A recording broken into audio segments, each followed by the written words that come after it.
Good morning, Tehmina Khan is here in TKMaths is Fun. In today's video, I have brought a challenge for you. The question seems very simple and most of you might be thinking, so what is the challenge in it? It's easy to sketch, easy to find out the turning point.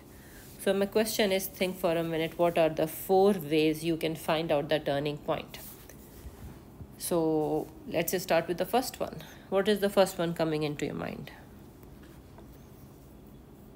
Okay, so those of you who are thinking that it is a method called completing the square, so let's do it by that method first very quickly, right?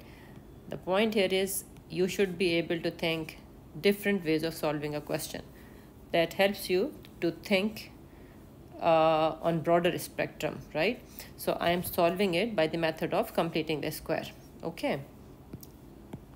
So I will change this expression into completing a square form quickly. And I hope you people know how to apply completing the square method.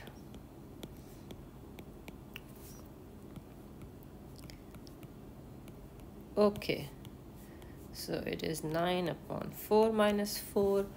So let me get my calculator. Okay, most of you might be able to do it mentally.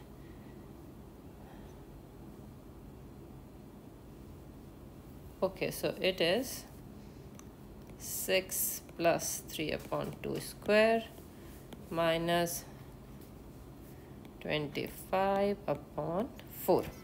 Okay, so you can say that turning point with the help of this formula is minus 3 upon 2 and minus 25 upon 4. I will come to the sketch part in a while because question is saying sketch the graph and then find the coordinates of the turning point. So to find the or to sketch the graph, I need to find the turning point as well. So this is one method. So what is the other method? Who can think about it?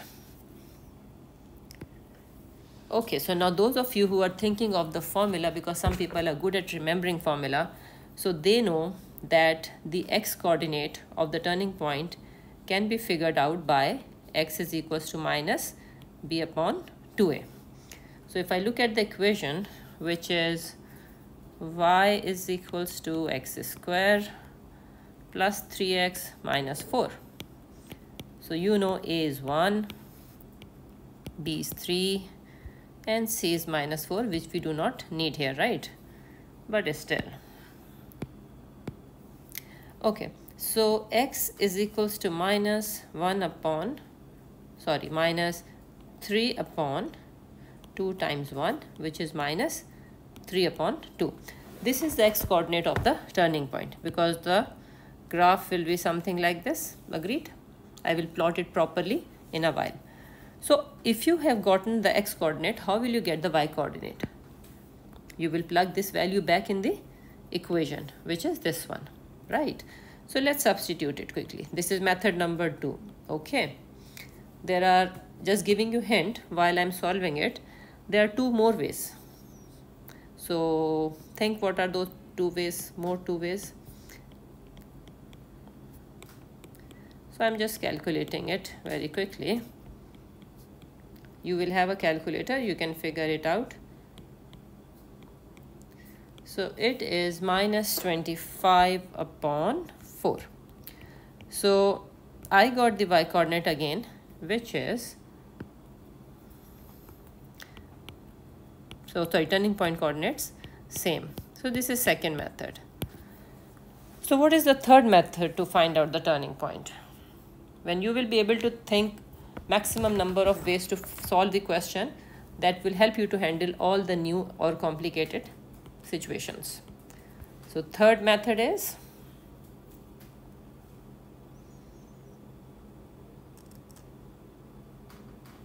can you think what is the third method? Differentiation. So equation was y is equals to x square plus 3x minus 4. If I differentiate it, it will become 2x plus 3. And you know, at the turning point, I'm sure you know, the gradient is 0, right? And if at the turning point gradient is 0, it means rate of change which is dy over dx, will be equal to 0. Agreed? So I can put 0 here and I can get the value of x. So again, I got it minus 3 upon 2. So now I can substitute it back like I did in other part. So I got the same equation. Same value of y, which is minus 25 upon 4. So this is the third way, differentiation. By the way, in one of my video, I showed you how do we get this value of x coordinate. X is equals to minus b upon 2a, if you have seen that video. Okay, so the last method. What is the last method? Yes, if I find out the coordinates, factors of this equation, it is x square plus 3x minus 4. Let's factorize it. What we will get. I hope you know middle term breakup or factorization method. You're comfortable with that, because this is taught in quite early stage, like in class 8 or 9. So I'm not going into the detail of it. So I got the factor x plus 4 and x minus 1. Now you see, this factorization method helps you to find out the points where curve is passing through the x-axis. Agreed? So this is giving me that curve is passing through minus 4 and it is passing through 1. So let me mark here 1 and let me mark here minus 4. How come this method is helping me to find the x-coordinate of the turning point? Any idea? Think of a class when you were in class 6 or 5 maybe. The method is when we have to find out the mid value of 2 points, we add them up and divide it by 2. And why did I say mid value? Because the parabola, which is the sketch or the graph of the quadratic, is a symmetrical graph. So if it is passing through 1 on the x-axis and minus 4 on the x-axis, then the mid value is in between them. So what can I do? Minus 4 plus 1 divided by 2, which will be minus 3 upon 2. So let's suppose minus 3 upon 2 is here. So this is my, excuse me. So this is my x-coordinate of the turning point. So again, if I just plug in this value in the equation, I will get the y-coordinate, which is minus 25 upon 4. So let me mark it here. For example, minus 25 upon 4 is here. Okay, we are doing roughly sketch. Or I can draw it little down.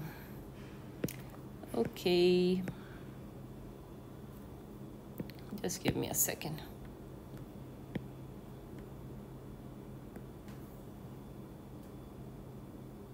Okay, so I am marking it here minus 25 upon 4.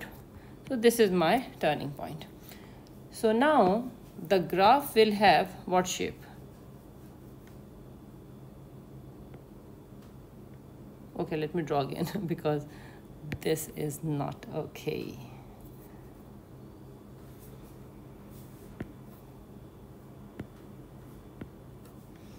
Let me draw a different graph here.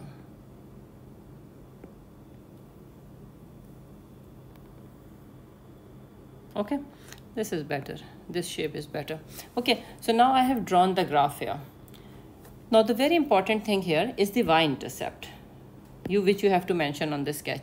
So this one you can get straight away from this form, because this gives you y-intercept. So this is how you sketch the graph, and this is how you can find out the turning point by 4 different methods. I hope you would have learned something. It would have helped you to think in a different way to solve the same simple question. Thank you very much for watching it. Take care. Bye.